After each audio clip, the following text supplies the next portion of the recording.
Welcome to another Pint with Seaniebee. I have a guest in front of me who I have only met about 8 minutes ago. A lady who is a business coach and mentor, and that would be a first for a Pint with Seaniebee. Her name is Claire Derry. Welcome to the podcast. Thank you. Looking forward to it.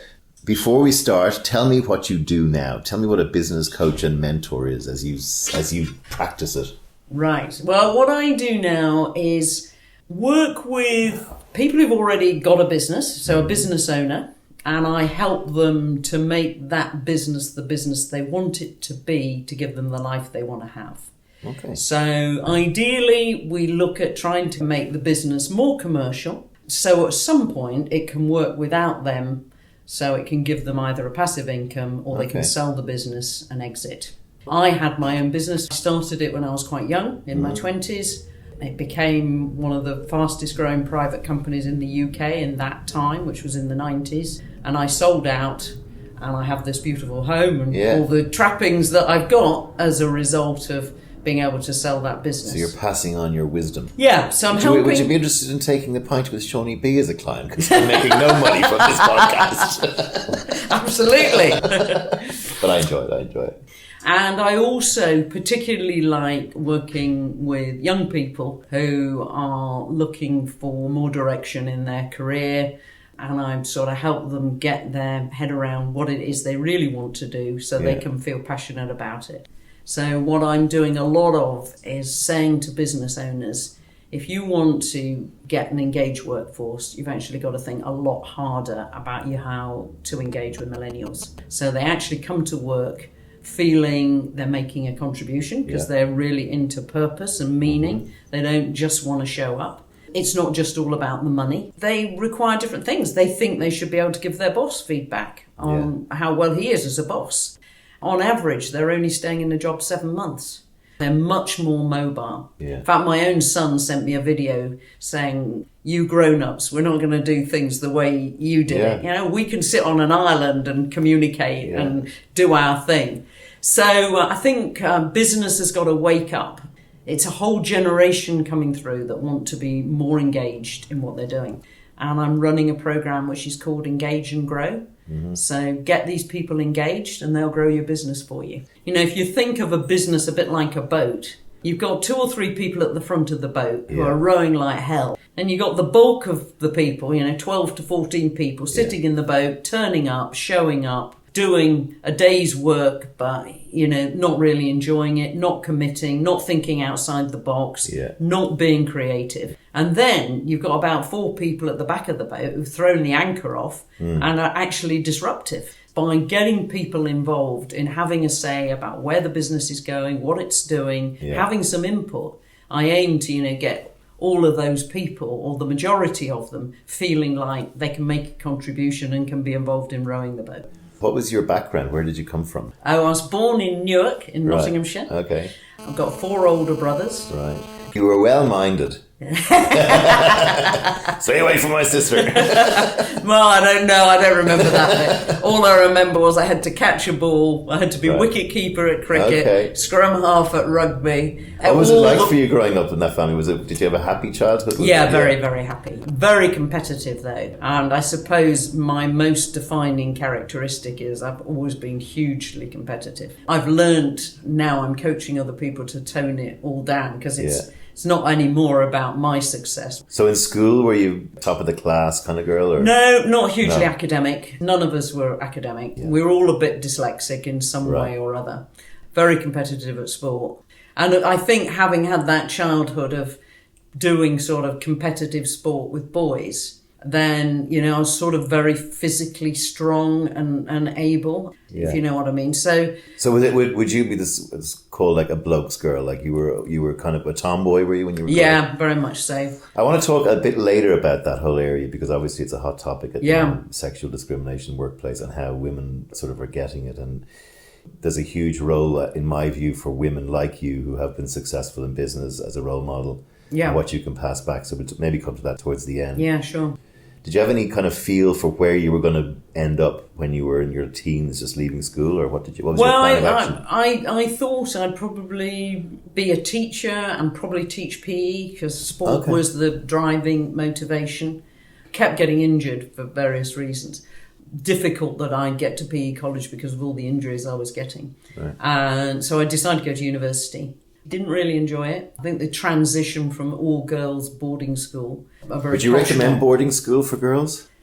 You know, today I don't know. I wouldn't recommend. No man who I've ever had on recommends it for men. Yeah, you're the first person I think I've had on who's been to boarding school as a girl. I think my parents felt I was turning into more of a boy than the boys. So it was almost like a finishing school. Yeah, it was, God, what are we going to do with her? We better send her off to boarding school. Give her some sort of female attributes. I absolutely loved it. I don't know whether that was partly getting away from all these boys and actually making some new friends. It was a very middle of the road sort of based on a religious sort of basis. Nuns? Really, not quite nuns. Right. It was, although I wasn't one, it was for vicars' daughters. But my father wasn't a vicar, so I've no idea why that happened. Right. That's hilarious. There's actually a school for vicars' daughters. Yeah, well, it was because vicars weren't paid very much in those days, so it wasn't a hugely expensive school. I think that was probably it. But my daughter, she went to an all-girls school, and I think she'd have been better in a mixed environment. And these days, with the pressure on girls to be beautiful, to be brilliant, to be slim, to be everything, I think an all-girls environment's not great. I think that brings with it a lot of difficulties. And the internet. And social media, and what that's doing. Yeah. Eating disorders, self-harming, all of those things, which absolutely didn't happen when I was a young girl, are really... It's astonishing that there was a lot of things probably back then that happened that don't happen today, that were bad. But those things are only kind of fed by herd mentality or whatever, people coming out and simply, I must try that or that. And it's definitely, I think, down to social media and of course my business, the image business and advertising and the detrimental effect that has had. So what university did you go to and what did you do there? I went to Newcastle. Well, I was the first generation of my family to go to university. None of my brothers went. So there was no preconceived ideas coming from the family or anything else. Why didn't I like it? I think I'd been quite a big fish in a small pond at boarding school. And then when you go to university, nobody cares whether you show up or not. Yeah. It's entirely up to you. Yeah. And I got heavily involved in politics and, things that I just think, now, why on earth did I do that? I didn't keep up with my sport. I didn't do the things that I loved. I sort of got into, so I didn't really enjoy it. I was vice president, got involved in the students' union quite a bit. But you seem very pragmatic and sensible. Were you like that when you were? Yeah, always been like that. Yeah, so I think influence of a military father. Okay. Not always, give me a drink or two and there's another side appears. You all have that, I hope. Did you have like I can feel even from just meeting you this sort of step, like, you're planning ahead for something. Completely the opposite and still do. Yeah. Even now at the great age that I am, I'm still planning, what's going to be the next thing? Yeah. How do I, contribute? What can I give back? Yeah, so that's always been. So what happened when you left university? I went on a retail marketing program with Boots the Chemist. Okay. I wanted to join a large organisation that would give me some training. British Airways, United Biscuits, Boots, Marks and Spencer's. Yeah. They were the companies, or I did look at going into advertising, Leah Burnett. And so you felt, you were coming out raw, you had a certain amount of academic ability and you were going to learn a profession or an industry. Yeah, and that's where I started. Right. So what were you doing there and how long did that last? What did you... I was an assistant buyer, started off, became a buyer fairly quickly, buying audio and video products. Video was just really beginning. And I was at the Open Golf in about 1980 something in Sandwich, and a television presenter called Michael Barrett, who produced Nationwide in those days, met me and said, I want you to come and work for me. And 6 months later, the salary had gone up from sort of a bit more than I was earning to double what I was earning to 3 times what I was earning. So was it working for the BBC? No, it was, he'd set up his own business he was making special interest videos. So he was doing cookery programs and he'd bought a book written by a guy called Robert Lacey about Princess Diana. And we ended up making a film of that. And I joined him as his marketing manager. So you optioned his and then did a documentary. Yeah. And was it successful? Yeah, we sold a lot of them. And I was responsible for doing all the marketing. But it gave me the idea, I guess, that buying rights to things and making them into television programmes could work quite well. And then I increasingly began to think that buying the rights to children's books, making children's television programmes based on those books, gave you lots of different revenue sources. So you could, because they tended to be cartoons, animation or puppetry or things like that, you could easily change them into different languages. So you could sell them all over the world. Merchandise. And then you've got all the merchandising opportunities. So you were quite young when you saw this plan developing in your head. I met Mike. I was 23 when I met Michael. I'm sort of a bit of a believer in destiny, and doors will open for you, and you have a choice whether you go through that door or you don't. I agree with that. I then was working for Michael, not really feeling there was enough there for me. A friend of mine in the video industry rang me up and he said, look, I'm working for a big magazine group and we're in a real mess. Don't suppose you want to leave your current job because you've only been in it 6 months. But, would you have any spare time just to give us a bit of advice? So I said, yeah, sure. So I went along and I said to Michael, look, I think I can do what you need in 3 days. I'd like 2 days to help these people out. And he wasn't thrilled to bits, but he said, okay, if you want to. And so I started off advising them, and they were a big magazine group, Link House Publications. They owned Exchange and Mart, but they decided to try and invest in media. All sorts of things that were connected to things they published. So that's quite ahead of its time. Yeah, so they were, and they were ahead of their time. And some of them were pretty obscure, and they hadn't secured a broadcaster interested in them before they made them. So they was trying to sell finished product into broadcasters, which you never get much money for that. Yeah. So I said to them, had you thought about children's programs? And this is prior to Thomas the Tank Engine or Postman Pat or any of those sorts of things. And they said, we made this magic show. We haven't made a magic show. I wasn't that impressed with the magic show. But I said, I think that's the area that's going to be big in the future. Yeah. After about 6 months, I realised I was enjoying my part-time role more than I was enjoying the other one. So I had to have a chat with Michael. I had to have another chat with Michael. And I joined them still as a consultant. And then another year on, and they said, this is working really well, we like it, why don't you take it on as a full-time role? Right. So I started off working for them, and then Link House got bought by United Newspapers. And United Newspapers says, what's this little business not making any money? And we have no vision, we're a newspaper company. Yeah, all of that. Our business won't die in 20 years. And so the boss said to me, why don't you do a management buyout? I said, there's only me. Right. And he said, yeah, but you could do a management buyout. And I thought I should have done what my dad said in the first place and stayed at Boots. So I'm trying to work out what the management buyout would be different from you just going, okay, see you, and just opening up your own thing. Well, they'd invested millions in all this programming. Oh, they still had all the rights to it? Yeah, they had all these rights. They had all these rights. Oh, what a gold mine, Yeah, they'd put a load of money in it. Right. So they desperately wanted me to do a management buyout. We got this show called The Trapdoor, which I thought I'd managed to sell to ITV. It had been funded by a venture capital company, and the venture capital company said to me, Claire, do a management buyout. And I said, I don't know that I want to. I had no ambition to run my own business. They said, well, look, we'll back you, but don't let on that you've got any backing. You play the reluctant bride and you'll get one hell of a deal, because we're going to be putting pressure on from the other side that we're co-investors in one of these projects. Yeah. And if they walk away from it, we're going to sue them. Right. We're going to make life very difficult for them. What sort of readies did you have to come up with?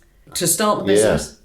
Well, I mean, you could roughly. Was it hundreds of thousands or millions? £3,000. £3,000, brilliant. It was the sort of your bank account. Yeah, it was the sort of deal of the century, really. Yeah. Although at the time, I really could take it or leave it. And so the more reluctant I was, the better the deal got. So they didn't want any money up front to buy the business. They wanted 10% of profits.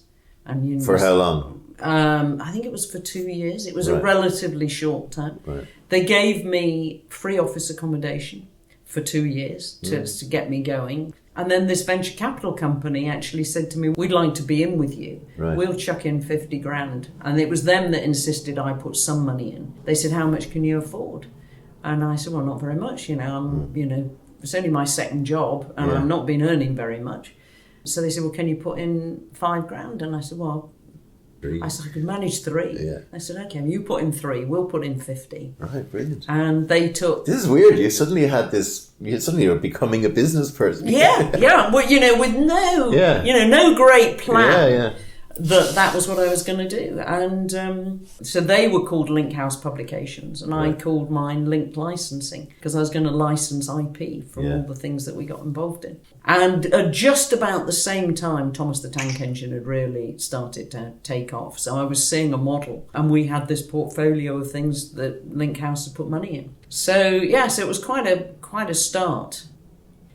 But it only really took off when I recognised that I just needed to bring in great people to work for me. There were things I was good at. I was good at winning business and I was good at selling, but I was not good at the money side. Mm-hmm. So I brought in a friend who had been in the television industry, who's a lot older than me, to do the finance. Mm-hmm. So that freed up a big chunk of my head. And eventually I made him a partner in the business and gave him some shares. And then I just looked for wonderful people, and I wonderful people in terms of who were writing books, or wonderful people to come in. Well, I had account executives and stuff like that. A bit of both. Yeah. I approached people, so I approached Frank Muir because he'd written one of my favourite kiddies books, which was called What a Mess, about this Afghan puppy who created mayhem, and it was based on Frank's own dog, and. I rang his agent and he said, that is very much Frank's personal stuff. You have to ring him. So I thought this was a, famous older television personality. And I rang him up and he said, oh, my dear, come and have lunch with me at Groucho's and we'll discuss it. And he said, now, what's your idea? So I said, well, I'd love to make an animated cartoon about, what a mess. And he said, oh, right. What's your experience in this field? All the obvious questions. And I kept on having to say, well, not a lot really. He said, well, what are you thinking? And I told him what I thought and how I thought it would work and whatever. And I said, but I haven't got a great deal of money and, I don't know what sort of money you'd be looking for the rights. And he said, look, let's say this. I like you, he said, and you're really passionate about doing this. So I'm going to give you, I'm not going to want any money from you. I'm going to give you a year to see if you can make anything of this. And then we'll have another lunch in a year's time and you can tell me what's happened. Brilliant. And that was, one of the big breakthroughs that I had. I went on to make that into a 26-part television show, sold it to ITV. Somebody in America, ABC, broadcasting in the States, saw that cartoon, wanted to buy the rights to make it into a show in the States. By the time Frank and I got back together again... Did you do all that in a year? No, that took a few years. By the end of the first year, I'd managed to get ITV to like it and say, we've made a little pilot. And ITV said, yeah, we like it, we'll commission it. It was Central Television in those days.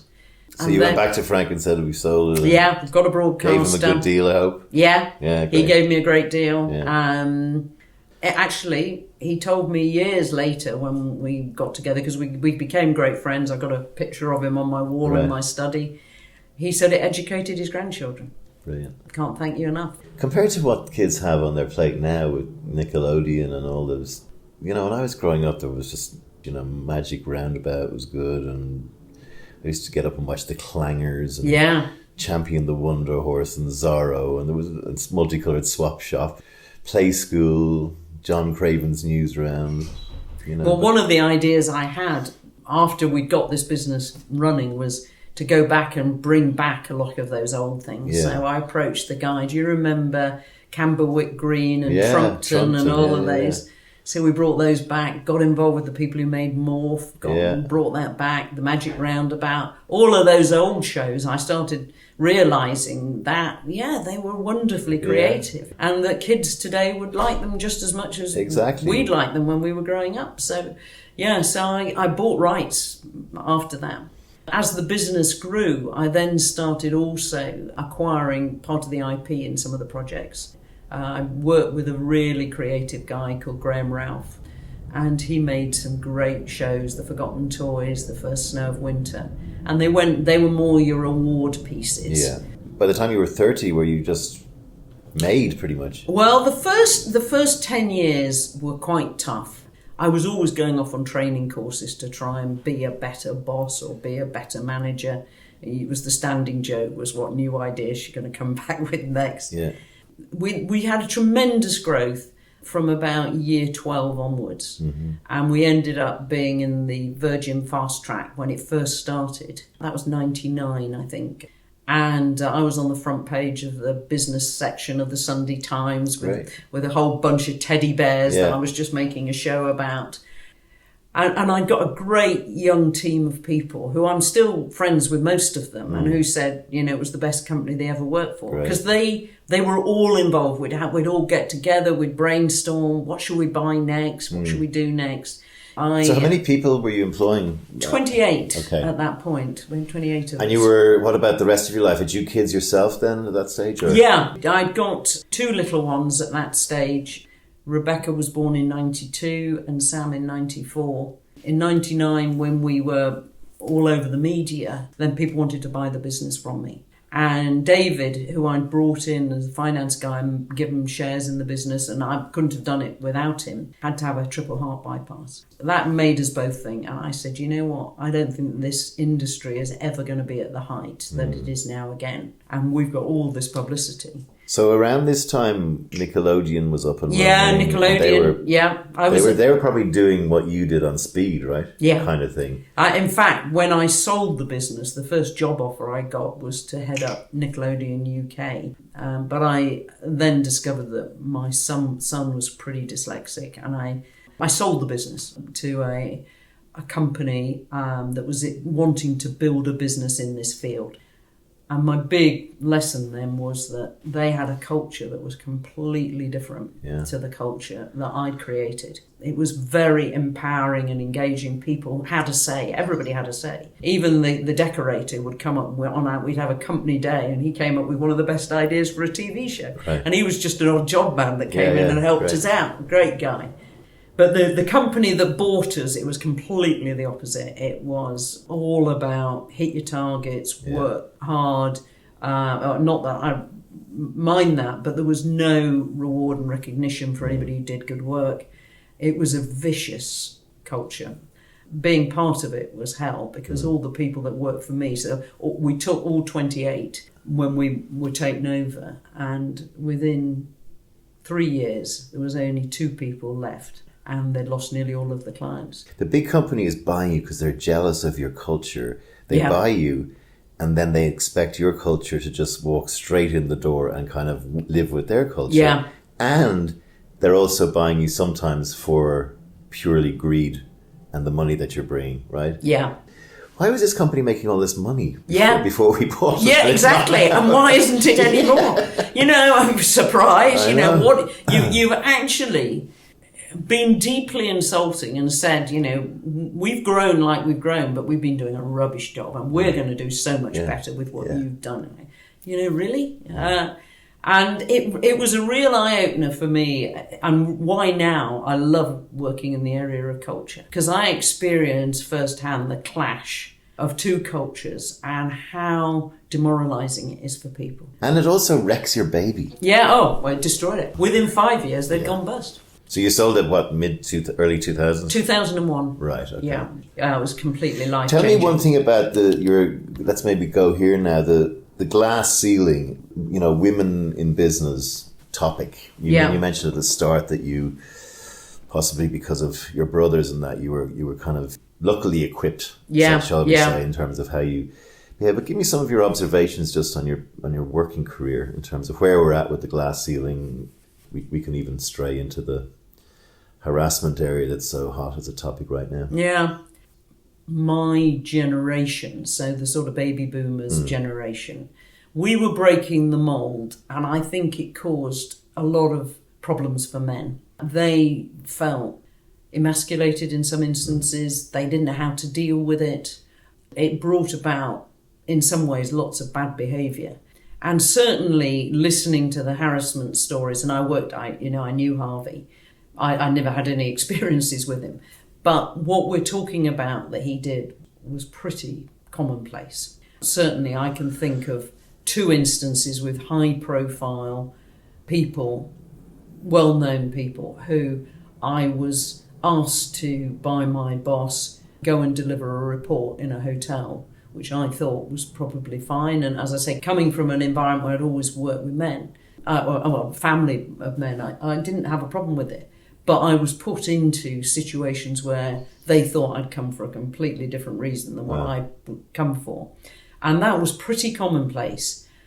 Because I was strong, I just was, get off. What the hell do you think you're doing? Yeah. And I'd put them in their place very, very quickly. Yeah. So I never felt threatened by it. I felt annoyed by it and irritated by it. But they tended to be men who were very unattractive. Yes. And it was their way of thinking that, they had some power over women. And, it required women to say, you've got to be kidding. Get off. Equally, if a guy sort of touched me, put his arm around me or anything, that was fine. A hand on the knee. Or, I never felt... I might feel he got a bit too close or, he was in my comfort zone. But, Isn't it I could joke about it. It's kind of strange because both parties know when it's okay. Yeah. Do you know what I mean? Like, you put your arm around someone you work with, man or woman, and if it's creepy or if it's not creepy. Exactly. You know if the hand goes somewhere and it starts doing something, that it's wrong. I mean, the other thing I noticed in the ad business, because of course the ad business was probably one of the worst, Mad Men being a great example and accurate. I mean, I started in the ad business in 87. I could feel the echo boom of Mad Men in the agency that I worked in Ogilvy in Dublin. There was also in my career an awful lot of women playing the game. Yeah, absolutely. And I understand that. I was in an agency in Sydney briefly as MD, and 3 of the girls who were account directors said to me, we have voice messages saved of inappropriate behaviour from chairman. They have a guy jumping out in the car park trying to accost them. Their bosses. Inappropriate emails, all saved, all ready to go. Right. I said to my partner, I said, we have a Tinder box here. And the girls knew that. Now, they were able to do that because the guys were misbehaving and behaving appallingly towards them.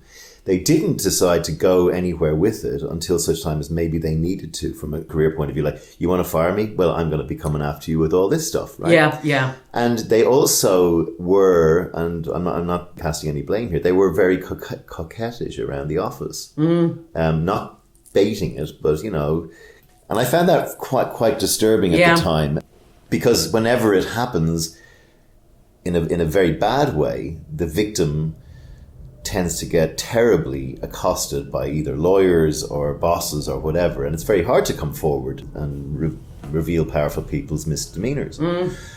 No, I would say that I would think that's very accurate to what I experienced. It never held me back an iota. In fact, I would say being a woman was a decided advantage. It got me in to meet with people. It got me to have discussions with people. There were things that were acceptable then. I mean, I'm not saying really bad behaviour, but there was a sort of line that, and women did play a part in that. I'm not saying the way they were dressed, but there was certainly some amount of mutual responsibility for that world, and maybe even a permissiveness of not reporting it or not dealing with it. Well, it's when it goes from playful to creepy, or when it goes to abusive, or when it goes to power, or when it goes to, I've had CFOs of agencies. I've just happened to walk in and my PA is in tears and there's a guy lording over, and he's not sexually abusing her, but he's just making her cry, and I'm going, what the hell are you doing? And he was, again, very ugly. And the other thing was the glass ceiling, though, the fact women representation. I mean, I suppose television is not the worst offender, but we've had the whole salary issue with BBC this year. Have you seen improvements there, and with the companies you're working with now, or? Well, I see a lot of successful women who have had a real clear purpose of what they wanted to achieve, and the persistency to go ahead and really achieve a lot. Yeah. Whether it's Jo Malone or there's lots of examples of that. I think there is quite a desire also to get women on boards from a diversity point of view. I think that's really important. I think we bring a different point of view. We see things differently. I mean, I do a lot of work in the area of emotional intelligence, particularly with men, because one of the attributes now that is really required from senior people is empathy and being able to build relationships. Yeah. And men tend to be really good at the assertiveness skills and the self-confidence and the self-reliance. But relationship skills are increasingly important. And, if we're going to get the best from people coming through, I think they're absolutely key. And you look at the businesses that really outperform on the stock market, they have great leaders.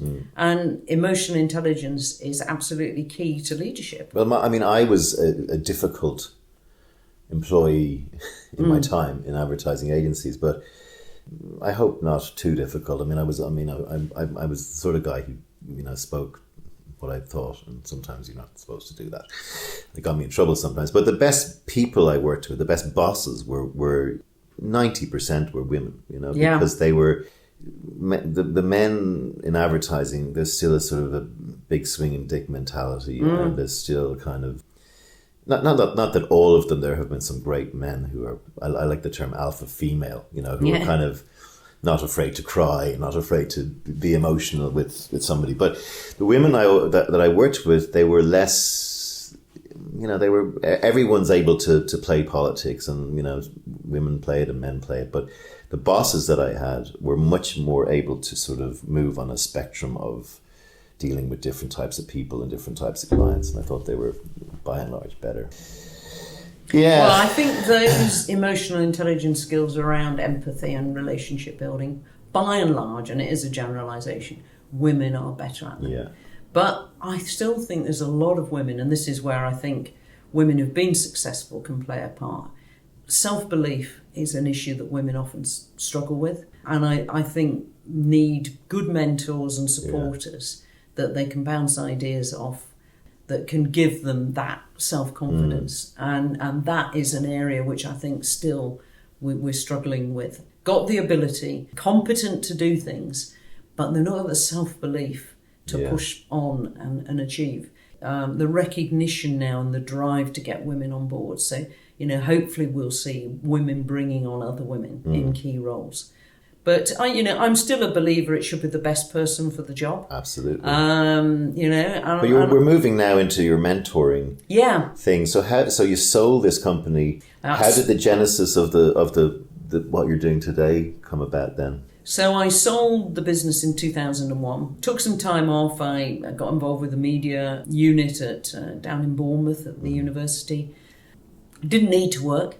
And then one of my great passions is food and wine. Me too. I met a friend who was involved in the restaurant business, and he asked me if I fancied getting involved in a restaurant. And it all sounded a bit of fun. So I agreed to put some investment in, which I could afford to do because of having sold the media company. And we ended up opening a restaurant in Hammersmith. It was a complete and utter disaster. I didn't know what the next word was going to be there. It was 2007. It started off quite well. And then in 2008, it was right next door to Disney and Coca-Cola and L'Oreal. And at lunchtime, it was packed. What was the name of it? It was called Bianco Nero. Right. Took off really well at first. Then 2008 happened. All business lunches were cancelled. And it was just a bottomless pit of money draining through it. And I didn't know what I could do to stop it. My supposed business partner buggered off and left me in charge. I'd never run a restaurant. My God, it's hard, isn't it? Hard. And also the hard. Economics of the plate, which you don't think about, right? I mean, every serving is a performance. Correct. We had everything happen. We had the kitchen set on fire. We had a hold up. We poisoned somebody. Really? We had a knife pulled on somebody. And it got to the point where I used to be here of an evening when I wasn't in the restaurant. And I used to be terrified of the phone ringing because I thought something's going to have happened. I nearly couldn't answer the phone. It was a real, unbelievable nightmare for me. And how did you extricate yourself from that? Well, I gave it away, basically. Right. I met a youngish chef who had just won an award on one of these cookery shows and whatever, and said, "You wouldn't like a restaurant, would you?" And he took it off my hands. And I lost a lot of money. Is it still going? No. Right. He couldn't turn it around either. But you learned. You learn most from your failures. You do, You learn most from your failures. I always say to somebody, think about it. What did you do wrong? What could you have done differently if you went back and did that? And gosh, there was masses of stuff. Yeah. And at the time, when it was at its absolute worst moment, I saw this poster which said, "Business is booming," and it was at the height of the recession when everything was a disaster, the banking crisis and everything else. And it was 2008. My marriage had fallen apart as well. It was just a really black time for me. And I took to yoga, which probably saved me and helped me get through it all. And I thought, I'll go along to this thing. And I listened to this Australian guy called Brad Sugars, who basically said that he could make any good small business a success. And I thought, you couldn't make that bloody restaurant of mine a success, I tell you. But a lot of it, what he was saying, really rang true. And he said, my goal is to put a business coach into every business. Just as everybody has an accountant, they need a business coach. And use the analogy to sport and how when you go to the gym, you perform a lot better if you've got a personal coach. And he wanted to create world abundance through business re-education. And he was incredibly passionate about what he was going to do. So there's a touch of the Tony Robbins about this guy? Yeah, absolutely. He really was the beginning of business coaching. 20 years ago, you didn't hear of a business coach. Now, you're all over. And how is he today? He is a very, very wealthy man. I bet he is. A very, very... And Action Coach is a worldwide franchise. Yeah. Because I remember the Tony Robbins stuff came out and two of my friends, very close friends, pumped like 10 grand of theirs into seeing him in Hawaii, whatever. And I was in Bangkok and I got all the CDs of his on cheap in the markets and listened to them. And I was a bit skeptical, really. And then his marriage broke up. He did a whole piece about how my marriage, and I met the woman, and I saw her, and she was the woman of my dreams, and I was never going to leave her. And then 2 years later, it's gone. Yeah. Physician, heal thyself. But so this guy was the spark. He said, I do that. And I was in a bad place at the time, and I went on a sort of they invited me to go. They were having a big European conference in Portugal. And I thought, I should go. I should go for two reasons. One, to listen to what this opportunity is. Not that I needed to do it financially, but just because I needed... Your mojo was losing. Yeah, and I felt, who am I now? I'm probably going to get divorced. I don't have a career anymore. I'm going to have to give away quite a lot of what I've earned to get out of this marriage. I mean, I don't know you very well, but, just the immediate impression I get from you is like you're a tough bird to knock down. Yeah, I've got a lot of resilience. And so for you to be on the canvas is a big deal. Yeah, and it was terrifying for me. It was a really scary place to be. I went along to this and loads of people said to me, oh, God, no, it's rubbish, it's this, it's that and the other. And I looked at it pretty hard, and I looked at the toolkit they provided on how to make a small business successful. From, basic things like doing cash flow to budgeting to marketing plans, everything was there. And I thought, wow, this is impressive. When I'd had my own business, I'd spent thousands and thousands of pounds going on courses to learn all this stuff. And I became a chartered company director through the Institute of Directors by going on all these courses. And I thought, people go into business with a great idea and they're technically brilliant at doing something, but they don't know this stuff. They don't know about finance, or they don't know about sales and marketing, or even a hairdresser. They might be brilliant at cutting hair, but they don't know how to run a business. And I really got it. This idea, create a commercial, profitable enterprise that can work without you one day. And I thought, I've got that T-shirt. That is exactly what I have done. And therefore, I can sell this to people because I've done it. And not only did it and failed it, and I've had a failure as well, which is very important. Yeah, I probably would never have done it if I hadn't have had that failure. If I hadn't have had that wake up call that said to me, "You're not so brilliant. You might have had something that worked." But when you were in an industry you knew nothing about, and you thought it was simple, like serving food, you didn't crack it. You didn't do all the stuff you'd done and learnt about in the past. So I spent 80 grand. I bought a franchise. I went over... Of this guy's franchise? Yeah, Brad Sugars, and it's called Action Coach. I went to Las Vegas, which is where he's based. Of course he is. And and did the training program. Which a lot of stuff I knew, but a lot of stuff around mindset and around not only the tactical stuff in the business, but who the person you needed to be to make a business successful. And why are you doing it? You're doing it to have the life you want to have. So what are your dreams? What do you want to have? And they made us make a dream chart. Where haven't you been in the world that you want to go? And one of the people who was inspirational in me doing it is my son. I'd given up working when I discovered he was dyslexic.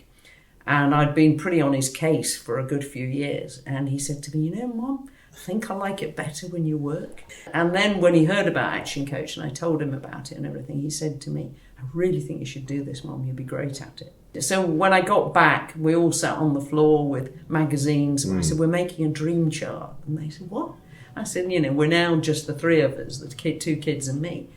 And I said, we're going to cut out magazines. We're going to say the things we want to have and the countries we want to go to. Because if I'm going to work, I don't have to work anymore. If I'm going to work, I want to work because we're going to do something about it. So that's what we did. And that was 7 years ago. Okay. I became an action coach. And that led me to meet loads of new people. I met a business psychologist called Martin Newman who worked on this whole area of leadership and emotional intelligence. And I realised that probably one thing I was quite good at was emotional intelligence and helping people be the best version of themselves by building better relationships, by being able to communicate better, whether it's, some rising star. I went and met a company in the PR and advertising field, and they said, we've got this young guy, he's brilliant, but he's lacking in self-belief and self-confidence, but we want to make him MD, but we think he needs a coach. And I came along and I talked about emotional intelligence, and I said, I've got this great tool, it's called the Emotional Capital Report, and we'll be able to get, how good you are on things now, and we'll do a 360, we'll get feedback from other people. And this guy just said to me, I love this. I said, I absolutely love it. This is what I need. I need somebody to give me the confidence. And I worked with him. That was probably one of my first clients. He wrote me the most amazing testimonial saying, I've learnt more in the first 8 weeks. Did he become MD? He did. He became MD of the business. And I still keep in touch with where his career's going now. It's a business. It's a part of my life that I love the idea of mentoring people. And I have a few 5 or 6 people around the world who I have kept in touch with, and it's very heartening because you see in them something as well that you kind of try and nurture. Before we finish, tell me about the future of the world. Where are we going? Oh God, the world to me has gone slightly crazy. For me, it all started to go horribly wrong with Brexit. I was deeply shocked by what happened and what it's drummed up. and how even to state now that you think Brexit is wrong, you're told you're undemocratic. I think if we had the vote again tomorrow, the result would be completely different, because I think people told a pack of lies about what it meant. We've gone back to Little Britain. We had lots going for us, and we were making an impact as a country and on the environment and on all sorts of things. We had influence. Now we've retreated to a place of no influence, where we're going to be insular, we're going to be culturally bereft of people that have given so much and created. And, I know I live in London. I don't come from London. I come from the north of England. I know people outside of London feel, London's had it good. And I guess we have. But, we created, I think, in London, one of the best multicultural, forward-thinking, business-orientated. And we funded a lot of the rest of the country through that. And now I hear, banks leaving and people leaving. And I think it's really sad. But I think we have a young generation coming through. They are passionate about the environment, which I think is really, really important. And they want to have real purpose and meaning in their lives. Yeah. And I think the best that my generation can do now is support and nurture and help people build a better future than we're currently seeing. And I think things have got to be fairly drastic. The Conservative Party, if it doesn't do something really drastic, is going to be dead in the water, because they're not appealing at all or understanding this generation that are coming through. On the other hand, I remember that very left-wing politics way back. I can't think of a country in the world that's made socialism work successfully. And I fear what Jeremy Corbyn talks about. I don't think nationalising and going back to the dark days that I remember with, when the lights went out at 3 the miners' strikes, 3 o'clock winter of discontent. The lights, do you remember the lights had to be turned off at 3 o'clock in the afternoon? I remember those days vividly. I mean, I debated with you in the sense that I think the Scandinavian countries, which would be primarily social democrats, I think have done a very good job in terms of, yes, you pay 60% tax, but you don't moan about the fact that you can see where it's going and you can see a more equal. Coming from Ireland, looking at Britain, we have a lovely history together, as you know. Well, with a name like Derry, obviously, I have a bit of Irish origins. I know, we never got there. Yeah. I was going to call you Claire London Derry. I do see all of those points you make. I am very of the opinion that the EU needs to be restructured. And I don't think it's as great a thing as it thinks it is. And I don't think it stopped wars. And I think it's a big, fat, bloated thing that if I was Irish, I would be terrified that we would even think about leaving it, because it's been very good to us. With Britain, I look at it and go, yes, all those things you said, but I also think Britain is as strong as any of the big member states of, and will continue to be, with a blip for the leaving. Britain can emerge from it successfully. The key thing is the young people. We do have a 30-something-year-old Prime Minister in Ireland who's gay, which is nuts, right? I mean, we've never had a 40-something-year-old Prime Minister. We now have a 30-something. Canada are doing it. Yeah. Macron means business. Yeah, he's up to something there in France that's going to change the whole thing. We don't know what's going to happen in Germany.